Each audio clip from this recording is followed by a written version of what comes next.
So I get the distinct honor of introducing a few people who are just so amazing, such icons in this industry in Chicago. Without them, we wouldn't have what we have.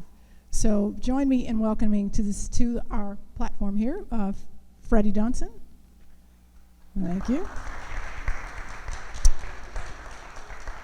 And I'm going to, anywhere you want, hon. I'm going to sort of do their bios as they come up, but Frederick was the best friend and business partner of Frankie Knuckles, who founded the Frankie Knuckles Foundation in 2014 to advance Frankie's mission as the global ambassador of house music through media, conservation, and public events, focused on music in schools, LGBT youth, homelessness, AIDS research, and prevention of diabetes and education.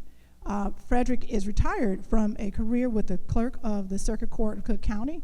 He has dedicated his service work to the foundation and is also involved with charitable work with the Chicago International Film Festival's Black Perspectives Committee, Empowerment Center for Better Living, and the West Loop Community Organization. One more hand for Freddie. All right. Next, I'm going to bring Darrell Hill. Come on up. He gets any seat you like. So Darrell, a fellow city employee, we used to see each other in the elevator all the time, like, why are we doing this paycheck? Is a black entertainment activist and historian, born in a Cabrini Green housing project and later moving to the near north side of Chicago. Darrell was always the happiest whenever a new Motown vinyl 45 came out or a Jackson 5 song was played on the radio. His love for writing soon developed into a desire to become a professional music journalist. During his college years, he acted as a chapter historian of the Alpha Phi Alpha fraternity. Any other Phi A's? Is that what you call it? Anybody else here? Give him some love. Okay. Received his BA in journalism and public relations from Northern Illinois University. Darrell worked as fine arts editor for the Chicago Daily Defender newspaper in the early 1980s. This experience gave him the chance to write concerts, films, and music reviews, and to interview countless celebrities in many areas of the performing arts. He also worked part-time during this period at several local record stores and learned more about the music business from the retail marketing side. During the 1990s, he started DH Consulting, serving clients, including Chaka Khan, Patti LaBelle, and Kenny Lattimore. During the next decade, Darrell began using his historian skills more and more as he collected and documented African-American entertainment memorabilia and performance video footage in theater, dance, film, and of course, music. Most recently, Darrell has created a social media entertainment education initiative called Sankofa House 100. The first platforms were started a year ago on Facebook and Twitter, and the goal of Sankofa House 100 is to showcase the highlights of our rich entertainment culture to hopefully educate, inspire, motivate everyone, especially our young people. Once again, let's welcome Darrell.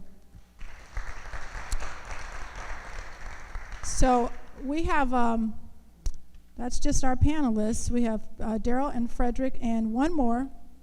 I can't leave out Dana Powell.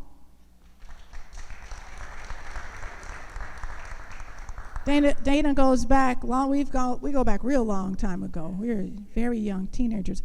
Dana's a veteran DJ whose time dates back to the 1970s. In his 40-plus year span, he went on to be the premier DJ on Chicago's Black LGBT scene with residencies in most of the popular venues, including the Generator and Jeffrey Pub. Dana Powell. Short and sweet. I love it. So part of our discussion today, we really wanted to dedicate this to our brother Craig Cannon, who passed away just recently. If you didn't know Craig was responsible for many, launching many a DJ's career, including mine.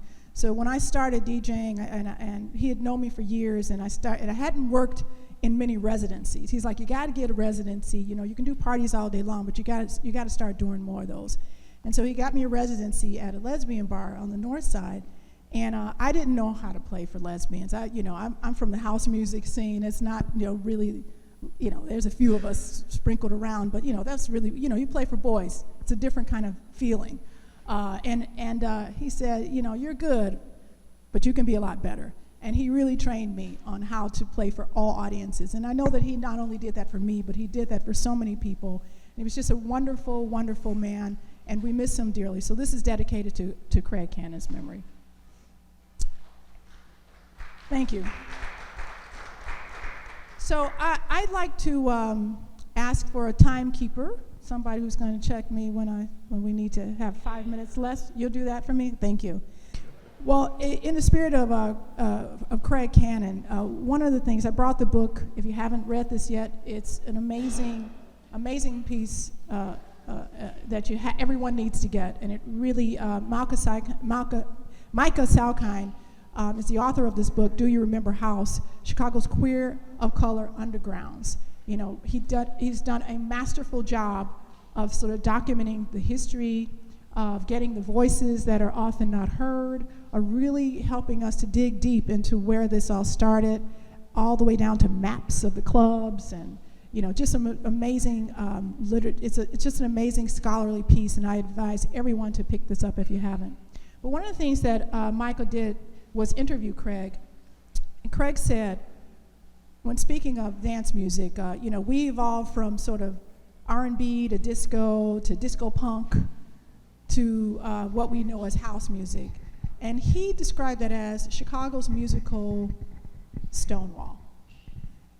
Chicago's musical Stonewall. I'd like to know if that resonates for any of you. That phrase, musical Stonewall. Dana. Hello? Yes. When I look at the house music movement, I look at it in terms of a timeline. Mm-hmm. So everyone has a story which is beneficial to the timeline. The musical Stonewall is absolutely true, because I remember times back in the 70s and the early 80s where gays could not have a club. And if gays had assembled together, they would call the police and the police would arrest us. Mm-hmm. So that's a true story and that's a true fact. As things transitioned over time, what happened was we developed what was known as safe places. That was loft places. It wasn't rent parties, so I just want to make sure that that's clear. It wasn't what? It was not a rent party. Rent party. Yes, rent, okay. R-E-N-T. Everybody know what a rent party is? Okay. Yeah, okay. So these are places that we just gather together where we can have fun and just dance to music. Now, what he said was so true, and Craig and I talked every day, so everybody know Craig was my best friend. We talked every damn day about this over and over and over again. And one of the things that you said, it went from R&B to disco to punk into house music, and that infusion is so true. But one of the things that Craig and I talked about, and he told me, make sure that I say this, that disco was one genre of many during that period of time from 75 to about 1980. There were several subgenres during that period that most people do not think of. So what happened over the time was they just threw it all in the same basket. See, most of this infused out of nightclubs. The disco term came because of the disco nightclubs. Now, there was, in terms of house music, there was what was known as garage music, which came from the Paradise Garage. There was house music, which came from the Warehouse here in Chicago. There was also a club in D.C. called the Clubhouse. There was the Go-Go that came out of that club. And then there was the Miami Sound came out of the Miami clubs. So over time, all of this just fell apart and all fell into house music. I know I'm going off on a different tangent here a little bit, but we were talking about it sort of being Stonewall, and yes. I think the point of our time here is to really think about sort of that connection to the LGBT community, yes. to the queer community. You referenced some time where yes. it was necessary, born out of necessity, to create spaces. Absolutely. Because those spaces could not be authentically held or or legitimately held. And even at that time, and I'll close on this, even at that time, the Warehouse was just one of many places. Yes. People believed that the Warehouse was the sole place. There was other places going on simultaneous at the time of the Warehouse. Yeah. But the Warehouse became the most popular and the most noted one out of that. So, Freddie, why don't you talk a little bit about some of those places that... I think it should work. Use the microphone, that one. You keep that one. I know that there's so many, and Frankie was certainly at the heart, of that movement through the warehouse. But he was also planted a lot of places that we don't talk about a lot. Okay, so let's take a step back before Please. the warehouse. Okay. So there was, the catalyst for the warehouse was because there was a group of individuals that were doing things and they splintered. So Robert and Ziggy and a couple of other people decided to do the warehouse. But prior to that, there was a club called the Bowery, which was in the 600 block on South Federal. Okay. And it was very desolate in that neighborhood at that time. There was nothing there. Took a rickety elevator upstairs, and that, I don't know if any of you knew Richard Camp, but Richard Camp was working lights Yes. there. And Michael Matthews was playing records. So it was a space before then. That then got closed down, and then Robert was operating the warehouse. It was fledgling at best. Sure. And this was, can you remind us of what time period this was, what year? Oh, do I have to say that? Okay, well. It's it sounds like it was around 76, 77, am I correct? A little earlier. A little earlier? Okay. Just a couple of years earlier. Okay. Very good. You just heard about this, rumors. I'm Right, sure, right. of course. No, well, okay. I was See, a this child. is the tension of history. I looked You had older to for admit my you were age. there. Yeah, I looked older for my age. But no, I actually had a brother who had friends, and Yes. so that's how he just kind of dragged me along. Gotcha. So, and so, there were other things going on. There was the bistro that was going on. And so there was a need because white clubs would give us, as black individuals, a very hard time to get in. So if you walked up, if someone of another culture walked up, they may say, oh, okay, card them for 1 or 2 pieces of ID. Darrell walks up, they ask him for 5. They really would ask for 5 pieces of ID. Absolutely. Knowing that you couldn't produce that. Right. For what reason? They want to keep the numbers down. Now, at the same time that this was happening, we know that, we weren't completely devoid of gatherings. No. So we had these sort of, off the grid, unofficial clubs that were happening in lofts and South Shore and, different parts of the South Side. I know that we talked a little bit about that. Maybe I'm going to ask you to talk about some of those unofficial places. And Darrell, if you could chime in as to what was happening in the South Side. We talked a little bit earlier about Martin's Den and some of those earlier places. That would be great. Yes.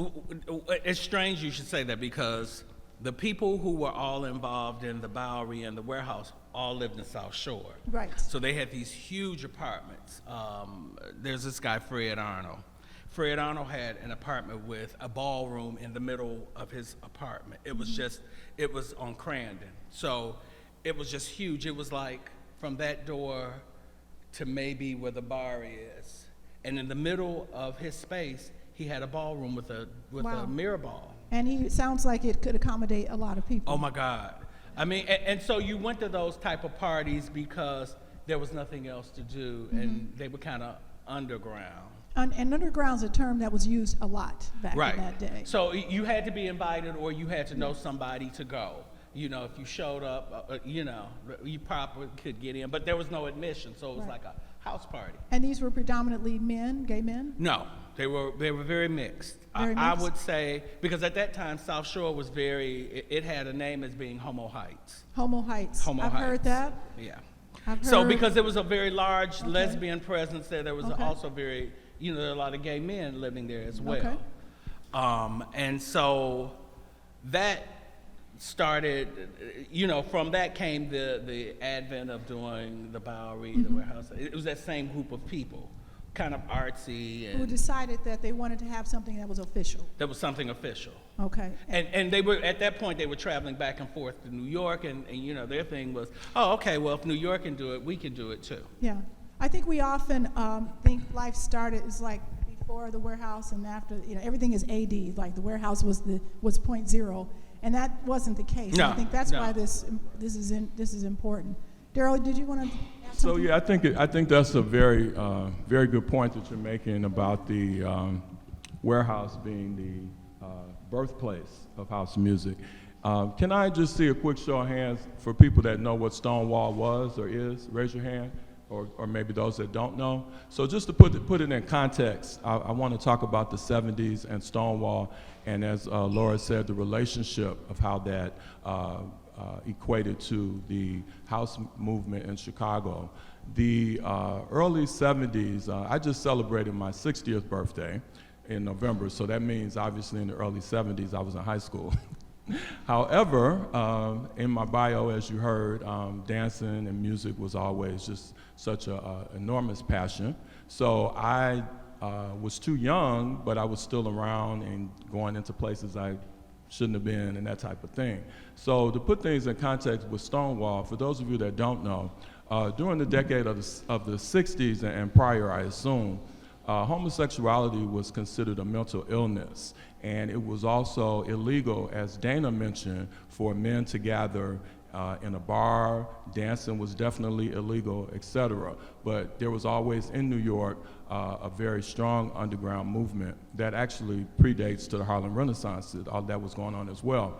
But with Stonewall, what happened was there was a police raid in New York at a bar called Stonewall, and there was violence and a lot of abuse. So that was considered like the turning point in the gay movement, the sexual revolution of the 70s, et cetera. So fast forward to Chicago, during the early 70s, as Frederick mentioned, the music and the parties and the underground started. You also had a movement in New York at Paradise Garage, which was the premier underground type of dance music venue. So with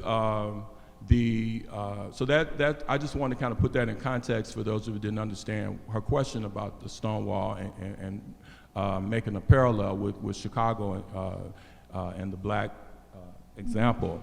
So my particular experience happened probably in my junior or senior year of high school, and my love for dance, as I said, and hanging out with friends in South Shore. I was welcome. I kind of knew the security person at the Ritz, not the Ritz, but the not Club Escape, but help me, Dana. The Jeffrey Pub. As I said, you know, I'm getting up in age. So the Jeffrey Pub. So the Jeffrey Pub was a place that I actually went in high school, and I was able to experience the music and experience the culture that Frederick mentioned. And shortly after that, I think Laura touched on this as well, there was a lot of things happening simultaneously going on. You had US Studios, you had all types of things happening. So I think the important thing, to get back to the question, I think the important thing that everybody should understand is the whole house music beginning was born in a gay underground, okay, as an influence from the disco period in New York that I mentioned, and that whole freedom movement. So the Craig, who we're dedicating this afternoon to, was a very close friend of mine. He was a DJ. I met him in the early 80s, and he educated me on a lot of things, music-wise, as well as the history of it. So it's really important to understand that music that we considered house music was not commercial, it was underground. So what that means is the only place that you could hear the music was a gay venue or one of these parties that Frederick mentioned and so forth. So prior to the warehouse, that's, I think, the most important thing, my point, is that in the South Shore area and with these parties, as Craig explained to me, there was no 12-inch records at that time, so that art form that a lot of people that are DJs here understand of mixing music and making the record longer, Eddie Kendricks and different types of 45 records and LPs. So that in Chicago did start during these parties on the South Side and South Shore. Yeah, thank you. I appreciate that. So we've heard a couple different terms for South Shore. You called it Gay Heights. Some folks call it Black Boys Town. I've heard lots of things. What is it that drew people from around the city into to South Shore, especially when you talk about sort of the queer community, gay men specifically? I mean, I've heard that all my life. And certainly as a teenager, I was drawn to that area because we would find these underground parties. So there was not a lack of places to go, even though there weren't legitimate clubs. Right. If you wanted to be out 7 days a week, you could find a party. What was it that drew people to South Shore? Why is that so important in this narrative? Well, my uncle was gay, and he lived in South Shore. One of the things that he always talked to me about was pride and et cetera, et cetera. Most of them were very flamboyant. They wanted fabulous places. Mm-hmm. You know, they were professional, educated men, and they just wanted to live well. Mm-hmm. And they understood that they were restricted to places that they can go.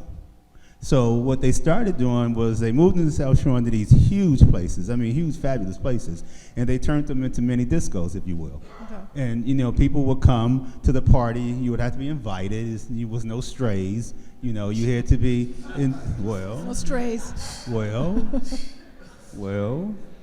I might have been a stray. Well, you had to be invited. I wasn't invited to a lot of them, but so and if you were not invited, mm-hmm. you can certainly come with someone who was invited. Yes. Okay, but if that wasn't the case, you were a stray, according to them. Okay. At any rate. Okay. We'll talk about that later. This is their terminology. So what happened was going to certain places. They ran into opposition and everything, and the essence came down to, fuck it, we'll just give our own parties. And, they would do the parties, they would have, like lavish food, and they always used China. It was never any paper plates back then. How did the trans community factor in at that point? Because I do recall seeing some historical pictures and documents that there were even I don't think I'll be the good person there were for balls, there were, Laura, are you identifying trans as drag queens or trans? I'm using it as the umbrella term that could indeed because I remember, drag again, being very young but being exposed, sure. Being very afraid because there were drag queens that were a part of, like the Den One, which was a black-owned gay club in Old Town. And a lot of people don't know that. They don't know that Ron Hardy first started was a resident there prior to the Music Box. So, right. Again, a lot of that history is missing in the story, of house music today. And Jeffrey Pub. Ronnie Hardy played at Jeffrey Pub also. Yeah. Go ahead. I'm sorry. So just real quickly to piggyback on that question. I don't know if the trans movement was identified as such at that early period, but there was definitely a drag queen movement. A drag queen movement. Again, which paralleled New York, because Studio 54, which many people know from songs, chic songs and so forth, was a very, very heavily drag queen supported and orientated venue in New York. So again, a lot of the activities in the 70s piggyback on that whole sexual freedom, the whole gay rights movement, and it paralleled a lot that was happening in New York. Yeah. And I have to say this, since we're on this subject, I'm just trying to find a tactful way of putting it. Some African American gay men separated themselves from the trans community for various reasons, which I'm not going to get into. But there was a separation there. In fact, in some of the parties, will be a sign hanging saying, "No, female impersonators allowed." Sure. So you're bringing up a really good point, I think, which is that when there are limited options, limited venues, limited places to gather, that there tends to be a sense of solidarity in the community. So you have this mixing of different classes, different cultures, different backgrounds, different ages in some of those places. How would you say that has evolved over time, especially as we've developed a lot more options? Or maybe, I'd like to keep it back in the day. Not everybody partied together. There wasn't kumbaya, parties. But how did that segregation sort of play out back in the day? Maybe Freddie? Well, I can remember that for various reasons, drag queens, for lack of a better term, were not necessarily welcomed to spaces where there was gay men, gay women, because there was always some drama going on with them. There was always something going on. Like what? Fights. It was a fight, or it was just drama, It was just unnecessary drama. Because Who was creating the drama? They were. because they were so okay. animated in their presentation, and they didn't know how to go along and get along. Right. To put it better. Right. So Or there put was it mildly. Seemed to be appreciation for that community, and I do remember that segregation. Where did that come from? I mean, this animus that you're describing. Well, when I first started hanging out, I knew people. I knew a couple of, guys that were dragging, so they took it very seriously, and so they were trying to, what we would always say, they would be trying to pass. They were trying to be glamorous, so their attention was more to that as opposed to guys that would hang out in the clubs that just wanted to cause confusion all the time because they had nothing else better to do. Is my estimation. Sure. I can't speak, for that background, but I could just say that was the problem. And so, in order to keep the mess down, I remember at the warehouse they would just say, you had to come in and you have to be at least passable. And if you were passable and nobody, because I remember a friend of mine, this one friend that I'm thinking of, used to come to the warehouse all the time and nobody knew he was, was a guy, because that's not how he lived his life. And so I remember once the manager, one of the managers came to me and says, "Is that a guy?" And I'm like, why?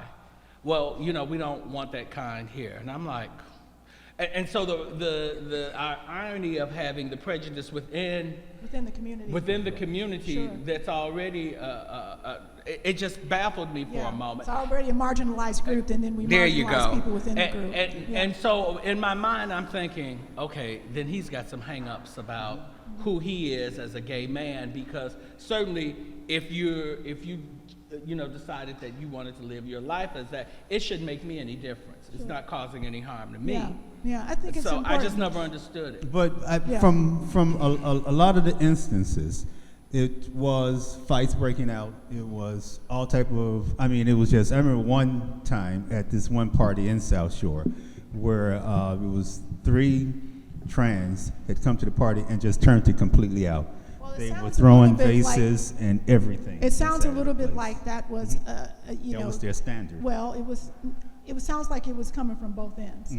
Well, we resisted. There was resistance. I didn't have a problem per se Yeah. with them. I didn't even go to anything that they associated with. Even when Lorraine's was doing drag night, I didn't even show up. Sure. I was forced to do it at the Generator. But okay. All right. We from- open up with a can of worms here, yeah. aren't we? Yes. So I there's one more topic. I know that there's some folks who want to chat here. So can I just do a time check? How much time we got left? 30 minutes. Okay. So I want to ask one more question, then I'd like to open it up for some discussion, and that is about sort of this term we've been using a lot, cultural appropriation, when another culture takes over another culture's identity or expression, what have you. You used a term before we were chatting in the hallway that when a lot of straight people were exposed to house or disco punk, whatever it was we were calling it back then, they would say that's that fag music. It's the truth. You shaking your heads? Yeah, it's the truth. It was absolute truth. That's the way it Well, was. it's certainly not considered And that today now. it's beloved. Sylvester, and so which is- Sylvester is like one of the most beloved Okay. artists and divine for Native love. I- But initially in the early days, as you just said, it was very segmented and Yeah. bashed. And Yeah, I went no, to a totally straight party, and they played Carl Payne, I Was Born This Way. And they didn't cut out any of the lyrics. And I just sat there and like, oh my God, because So- I remember the time when that would not happen. So do you consider that cultural appreciation or cultural appropriation? Well, I will look at it as advancement, because even if you look at it from a curve, between 2000 and 2006, I want to say, the gays was orphaning the house music scene, and the heterosexuals were coming back into it. It's not like they were never there. I mean, we can't say that. That's not true. Or we're discovering it Right, for the or first discovering. time. So that's not true, Sure. because that was happening back in the 70s and the Sure. and the 80s as well. But in terms of the mass thing, when I don't know, I guess when it became so commercial, I suppose, that's when it began to be referenced as fag music.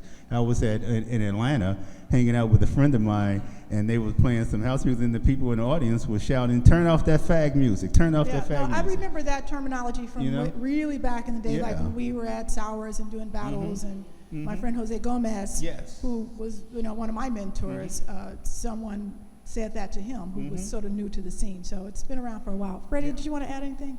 It's really kind of funny because there were groups of guys who hung out at the warehouse who were straight, Yes. but acted like they were gay so they could hang out at the warehouse. Interesting. It was the What does that look funniest like? thing it was the funniest thing to see. Did they dance with? I mean, what is acting like they were gay Well, look like? they had mannerisms. They dressed like, talk Okay. like, act like. So they would adapt to that The culture. culture. Uh-huh. But then, as soon as a gay guy would hit up on them, they had a problem with it. Well, I mean, come on, you go, look what you're stepping into, and then you want to Okay. act this way, and then all of a sudden you're not. So there's a Okay. problem there. It's another can of worms. I All right. wanted to quickly touch on the warehouse real Yes. quick if I can. One of the reasons that the warehouse was just so popular and so amazing, again, I'll repeat, you could not get that music anyplace else. No. So the big question started to emerge: can gay and straight people actually Yeah. party and come together? So stories like Freddie just mentioned, Yeah. and you had other quote unquote straight people come into the warehouse because Yes. you could not get the music. It Absolutely. wasn't on the radio. This is Yeah. before before the I Hot Mix remember that. 5 and before the And commercial. before Shazam. And before, Right. before it Long was before. above Right. ground, if you will. It was underground. You had to go into the record store and say, needs "It to sounds be- like this." Yeah, that needs to be documented and remembered. I Absolutely, think. absolutely. So we have about 25 minutes left, and I'd like to get some other voices here. I want to recognize my friend Reverend Rodney. Thank you for being here. It's been too long. So let's open it up. I know there was at least one or two questions over there. We'll start with you, sir. Yes. Let me give you this one, and I'll share mine. Thank you. Absolutely. Thank you for also just everything that you've said today. I have like two questions. Is that cool? My first question is, what was sticking out when we were talking about transness was like the lack of language that existed for y'all when the community was thriving. So this idea of like drag queens and inciting violence at parties, but could it have possibly been that transness just wasn't in the verbiage and that their humanity as trans people wasn't being acknowledged? So there was a dissonance similar to the way that white people don't see our blackness sometimes, and we have to physically fight for it. So that's one question. Should I ask both of them at the same time, or should? Well, I think that's a really important one to start with. Is that and really observe it. Is that when you're looking to be seen, sometimes you do have to fight for the right to do that. Absolutely. And what do you think? I think the question is, was that a possibility? Because it sounded like, there was animus from both sides. That. Yes. I can't say that was the scenario because the friend of mine that I grew up with, she worked as a woman, lived as a woman, there was no problem, and she carried herself as a woman. It's the other element that came in and that would always bring bullshit and drama with them. That's what the problem was, and guys just didn't have time for it. Because we was inside of the place and we wanted to dance, you know, And have a great time. And have a great time. That was our single interest, and we were faced with a little opposition. You know, that first of all, you know, at that time there was like not stores they can go in and buy dresses and everything, and it wasn't weave wasn't back then in those days and everything. So when they came into the place, it looked a bit unusual from a perspective, you know. And you know, you'll be out there and they want to be seen and the shoving and everything. It was just so much more to it, I believe, than just that.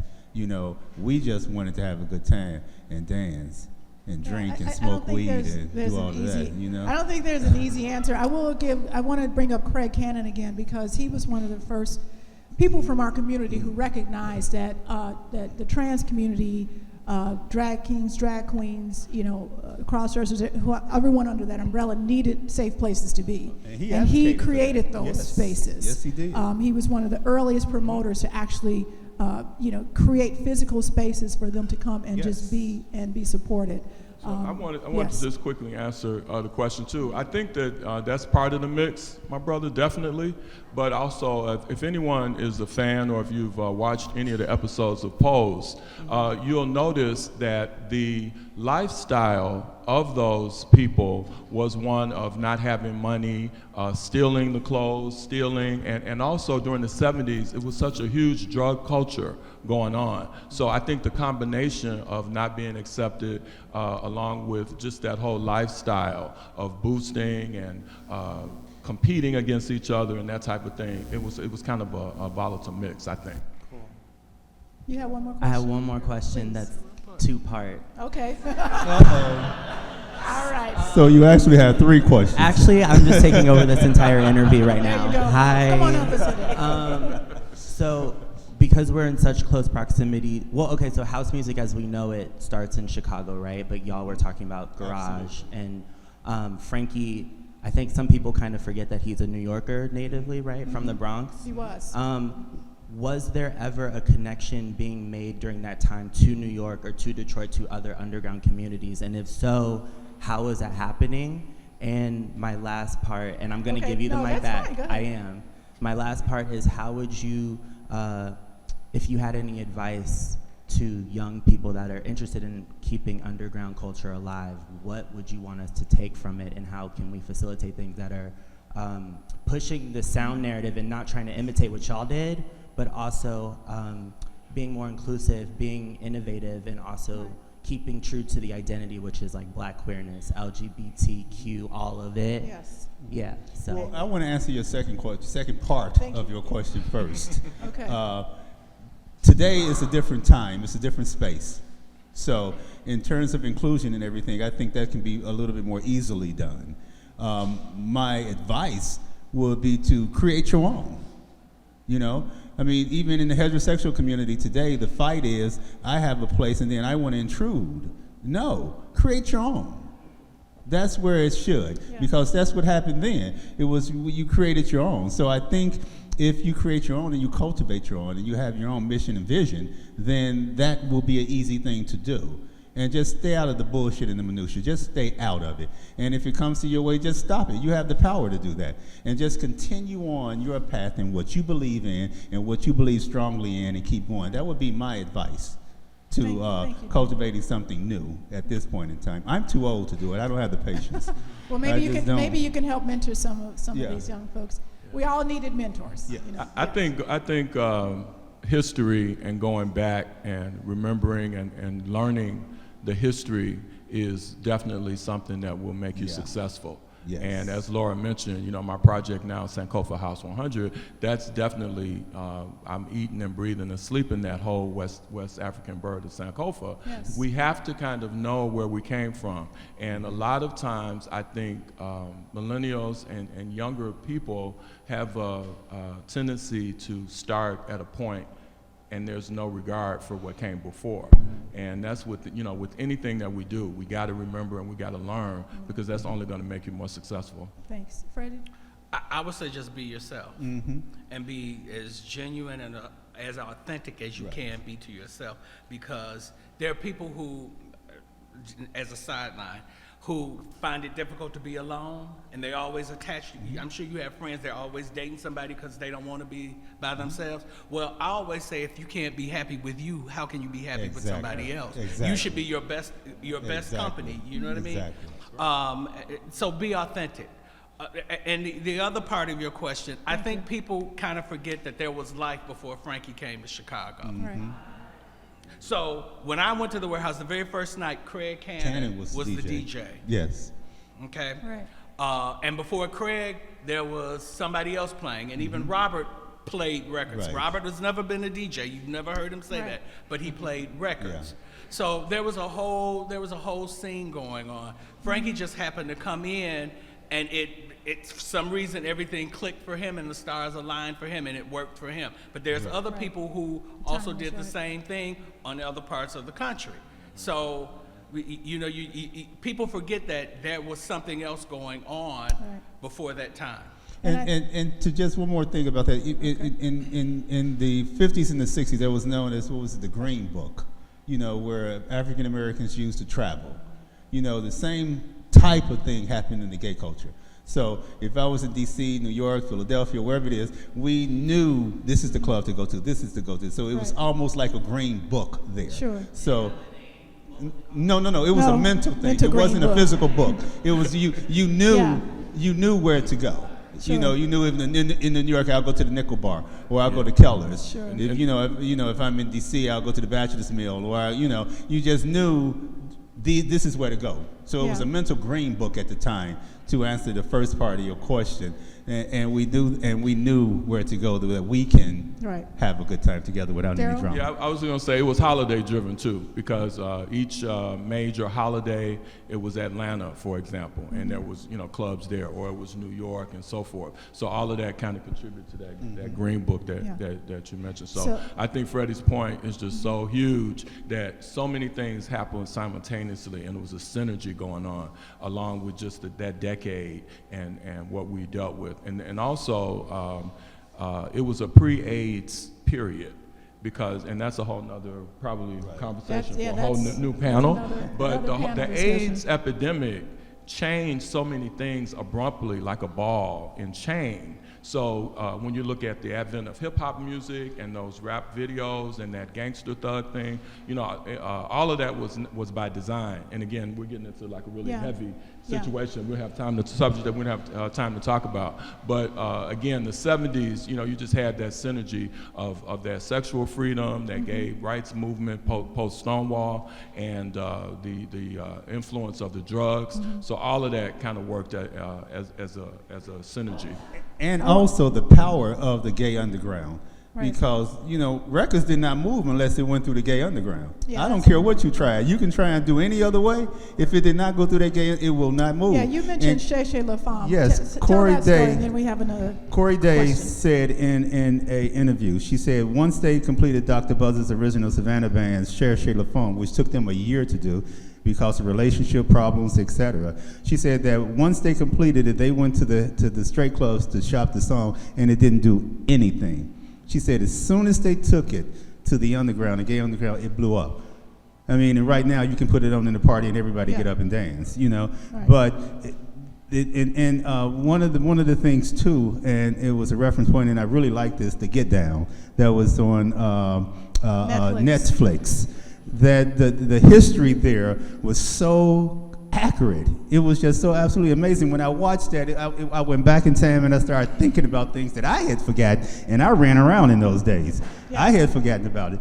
And they did talk about that too with the record pools, and I think that's something that's significant with the whole house music culture, is the record pools, because every DJ wanted to be in the record pool, and every DJ wanted to play in a black gay bar. Yeah, that was important part of their coming of age as a DJ. We have a question back here. Yes, ma'am. Hi, I'm Rosie, and I just want to say, like the gentleman said, I so appreciate, your talk. I learned a lot about house music.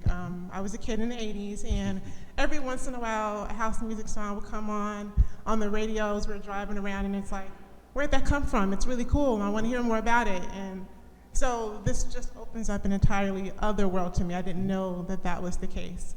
My question comes from my profession. I'm a teacher. I teach research writing at the city colleges. And one of my students and I got into a conversation about the LGBTQ scene today in Chicago and the way in which lesbian clubs or lesbian spaces are declining. There's such a movement towards inclusion that there's not as many spaces for lesbians.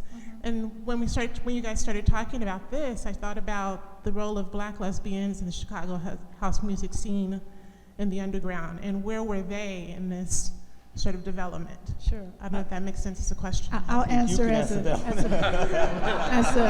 resident bisexual lesbian. I can't help you with that one. I'm sorry. So this is a whole nother panel. But I'll say that even back then, there's never been a proliferation of lesbian or bisexual or women spaces, and part of that is the racism, misogyny, the trappings that you would imagine that would prevent those spaces from happening in the first place. And the other part of it is that they're women, and so as a woman who was promoting to women and trying to attract women and doing women's clubs for years, it's a challenge because you throw a party and women show up, they meet each other, they get married, they don't come back to your club. And I'm just kidding, not really. But women are much more nesty. So men, you're always going to find more men's clubs, men's spaces in general, because there's just that energy that exists in that community that is not. It's not as much for women. Women they're not going to go out week after week after week to clubs. When often the reason that you go to clubs is to meet people and hook up. So, And also within that culture that she's not Yes. sharing with us is that was the sign "No Man Allowed." yeah. Also, it Yeah, was. I never. That wasn't me. Right, There unless were you're a with few. one. There were a few women-only spaces. Yes. They were few and far between. Yes. Not that men were busting down the No, doors trying no. to get in. No. And there was. But they were welcome. Oh, If you came they with your were. cousin or you came with your best girlfriend, so it Absolutely. wasn't like they could not enter the No. door. No, I DJ'd for many Yeah. years at CK's and in Yeah. Paris and a few other places, and there was always a smattering of men there. But there were some women-only spaces, and they Yes. were sometimes transphobic as well. So there was still challenges even within that community. And I don't know what's happening today, but I would imagine it's kind of along the same lines, that there are issues that prevent those spaces from happening. And we also have other virtual spaces where people hang out. So there might not be physical spaces, but you can sure find a lot of lesbian chats going on all over my feeds anyway. I think that's a huge point that you just made Yes. about the virtual. Yes. And I think the computer and just the whole digital technology changed a lot in the way that we socialize. So that impacted the number of clubs and that whole movement with a younger generation of how they socialize. So I think that's important that we Absolutely. acknowledge that as well. Yeah. I had a question. It's on. Yeah, I had a question, and it seemed that this was what I was hearing, so I'm just trying to kind of get 2020 on it. But for the trans community, it seemed that if they passed and they could get in, then they were not the group of trans people that were causing trouble and causing fights. But the ones that were kind of frumpy, and you could tell, and they didn't look so that they could pass, that they were sort of Not as passable. not as well put together or whatever it may be. Right. Were they just simply more rowdy because they didn't want to blend in, or?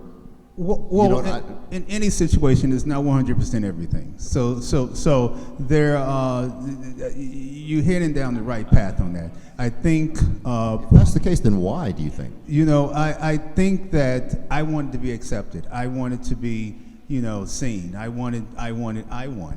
And the gals was like, well, I'm in my own world, because you go to most of the gay underground clubs. I know somebody here, Lord, do they dance? People dance by themselves. You know, they run around the room and dance. I mean, the warehouse, it was so many characters. It was absolutely unbelievable, you know. But I think that the gay men just did not acknowledge them, and they wanted to be seen. You have to recognize a lot of these are teenagers Right. and people in their early 20s when you're not the most empathic part of your life. You know, you're not, as sympathetic as you might be as a 40-year-old. Oh, not at all. You know, you see someone who's and challenging you can be your very coarse, masculinity, right. challenging something for you, and I think that it stands to reason why there was that tension there. I don't think it was good. I think that we've evolved and we're much better now, but it's the same reasons that teenagers respond the way they do now. Oh, sure, but I said, I was wondering why the ones the trans people that didn't blend in as much or didn't fit in, Sure. that, were they more of a rowdy crowd, and if so, why? Well, I think you're answering that question. So if I don't fit in, then what does that mean? Right. That means right. that I'm coming in and I'm being defensive because Right. I need to be. Absolutely. I'm trying. This is one space that I can be in and be safe, and I'm getting shade, Right. From my own community. Yeah, So because that I remember happens. one party, it was a group of them came in and got in the middle of the floor. We were dancing, they got in the middle of the floor, and they was just clearing everybody off the floor. And then, people was looking at them like, who the fuck are you? Why are you doing this? We're in the middle, and this is my song, and you coming in on this? So that produced a lot of hostility. But I think from their mind side, putting myself in their shoes, that I just wanted to be seen. I just wanted to be accepted. I wanted to be acknowledged. That they craved a lot of attention. Right. Yes. And so I created a lot of tension so that I can, instead of just blending in and everything will be fine. Yeah. And then too, the guys wouldn't talk to them in terms of dating. They wouldn't say anything. It was like, look. Like I said, this is another panel discussion, I think, altogether, because there's a lot to unpack when you talk about the challenges within the community. Why certain things did and didn't happen within certain groups. So I don't want to shut it down, but I do think that we should give it its due. Maybe a future discussion, Maida. Yeah. Yes. Thank you. I wanted to not only ask a question but make a point, and this is coming as in my late teens, coming into the community, being able to party and hang out with a lot of the club scene, the underground club scene, the warehouse, the power plant, the music box, US Studios, being able to indulge in that. And it might speak to the segregation piece. Chicago, let's just talk politically. Right. Of Chicago. Right. And our whole segregated Right. world Yes. makes it so much easier for us to be all inclusive and exclusive at the same time. That separation is a part of our political upbringing by just being in Chicago. We're segregated as it is. We're segregated by any class that we have as a subclass to the subclass of the Right. subclass. Right. And it's always been like that. So why wouldn't it be also that same segregation within the gay community, within the hip hop community, within the drag community, the trans community? You know what I'm saying? That is a part of the culture itself. The city of Chicago did a very, very good job back in the late 80s, I would say, with the rave laws. And the rave laws helped further segregate absolutely everything that goes on in the party scene in the city of Chicago right now. Are you saying good in a sarcastic way? No, No, I'm you're saying saying good in a- I'm saying that the rave laws perpetuated more segregation. Yeah. Okay. Because once those little white kids started having those rave parties where they were coming from the suburbs to get the drugs, that they were coming back or they weren't appearing back again, then hence a law was laid down in the city of Chicago to shut down the opportunity for us, Right. straight, gay, whatever, what was going on in the juice bars and being able to rent out a Right. warehouse, all that got shut down.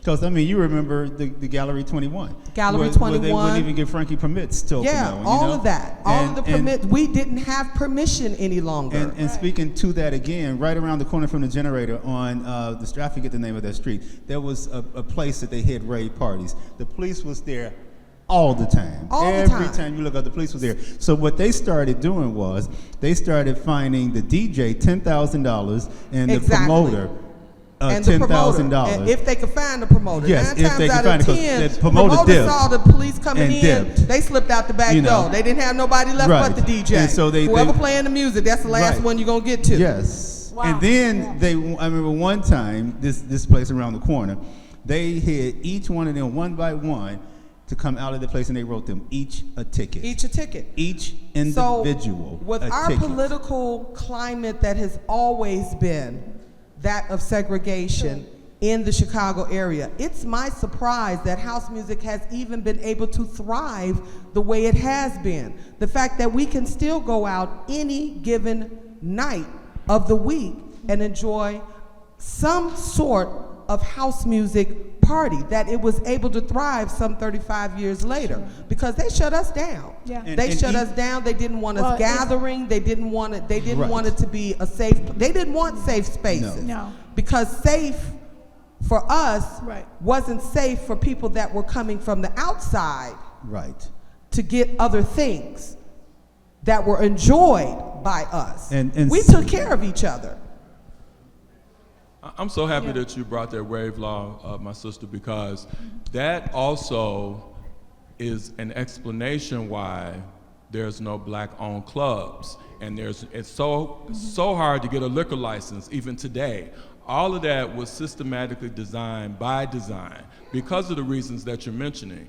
And I personally feel if the late great Harold Washington had lived, all of our lives would be so tremendously different in so many ways. So I think that's just such a significant point that she's raising, because if you remember Medusa's and all those clubs that were open all night, and that whole freedom movement, as you said, the aldermen and the zoning, and you had to have a license if you were going to have this, you had to have a license if you had that, and they actually had hired line item positions in the government that these people would be hired to go around to these clubs during the late hours and make sure that none of that was happening. So that's just such a significant point. Well, even more than that, since we brought this subject up, even more than that, in Frederick, you can remember when we first started the Black Pride. Why you look at me like, well, you was there right there.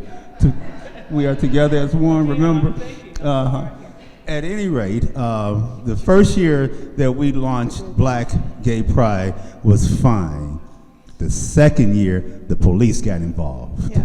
It was a mess. Oh my God, what was that? Well, what year was that? 97, 98? Yeah, I think that there's some Black Pride, unofficial Black Pride that Yes. certainly predates that. Yes. Because Black Pride started, at Belmont Rocks. Right. It wasn't called Right. that, Right. in like the late Right. 70s, early 80s, and then it kind Right. of grew into something. Right, but this was supposed to be official. Yes, I remember. Where we You called were- it Black Pride. Right, we called it Black Pride. We had nights where we would do this, evening for cultural arts. We had all of this, this whole movement. And so the police got so involved in that. And then they asked the question to us. They said, why y'all need to be different? How come you just can't do it with the white pride up north? And our response to them, do we look white? And I said to the policeman, when they called me in and I had to go in for this long drawn out interview and they asked questions, I said, well, historically, when we tried to go to the white clubs, they would card us 1,000 times. They would do this 1,000 times. They wanted so much separation, so much division. So when we looked at the gay pride march and everything, and all of the after affairs, there was nothing like me. I didn't see anything like me. Yeah. So when we did that, going back to division inside of our city and political inside of our city, that was one of the biggest problems that we faced when we tried to do that. Thank you. There's so much here, but yes. Speaking to that segregation, I'm thinking about geographical segregation. And so for the parties in South Shore, were they just attended by Southsiders, or were there Northsiders and Westsiders too? No. No. I grew up on the West Side, and I'm still a West Sider. Those West Side people always So intruded. People All right, Corky. would migrate and go because, you wanted to be part of that scene. So. And we didn't care South Side and West Side among that. That wasn't the issue. Now, were there parties on the West Side? Because I don't remember partying on the West Side. I don't remember partying on the West Side either. Well, let's say there were parties on the West Side. I was a stray. I couldn't get in. Right. Is that it? But they weren't of the same caliber as the ones that were On the down South Side. Yeah. somewhere else. It didn't have Okay. the same. It's kind of like a Brooklyn, Bronx thing, Yeah. Okay. Something like that. Interesting. You were too young, Corky. You couldn't get into those. No. No. That was considered downtown. Near north. That's north. That's Cabrini. When you were on the South Side, you consider that downtown. It was Cabrini Green. Cabrini Green is north. Right. Right. We have another question? No? We got a microphone out there. How much time we have, Maida? One more question? We have one more question. Well, let me throw this out there because you mentioned Harold Washington. And just to end this conversation, I think it's important that we acknowledge there's a reason that alchemy happened in Chicago and not New York and not LA.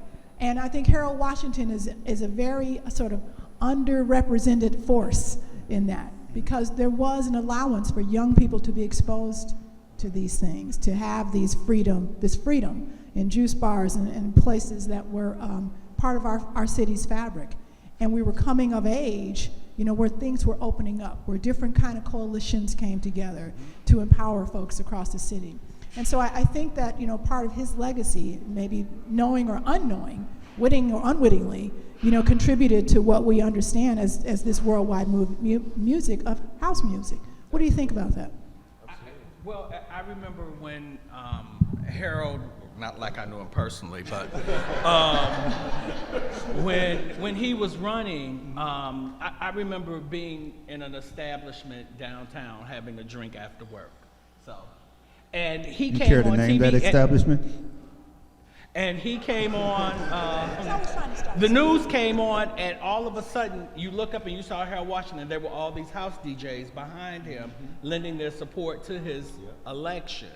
So I think that speaks volumes as to who he was and what his sensibilities as a mayor in terms of trying to include different segments of the city in what he was trying to do. Yes. I remember the night that he was elected, the music box opened that night, and everybody who had their voting thing got in free. Yes. You remember that? Amen. Y'all remember that?